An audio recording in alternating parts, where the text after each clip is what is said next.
Welcome to Blizzard Fire. We hope this video helps fire up your solution. You start by matching your headset to the PC. If it's USB, plug into a rear USB port for stable power. If it's 3.5 identify headphone versus mic jacks and use a splitter when needed. For wireless, charge the headset and pair the dongle before booting.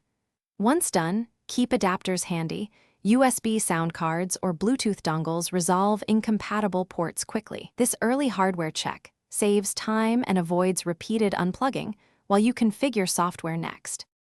Now you handle software. Set the headset as default playback and microphone in the operating system so games and chat use it automatically.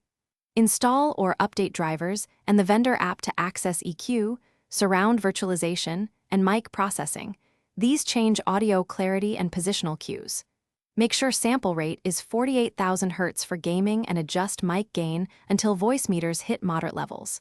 Once configured, run an in-game audio test or use voice chat to confirm positioning and volume balance. Finish by adjusting physical fit. Seal ear cups against your head and position the mic 1 to 2 centimeters from your mouth for clear capture.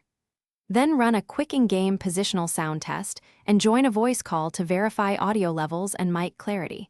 Tweak volume sliders and presets until both feel balanced. If problems persist, restart the PC, replug into a different port, update drivers, or swap adapters. Doing these steps methodically isolates hardware versus software faults so you get back to gaming fast. Thanks for watching. If you found this helpful, don't forget to like and subscribe.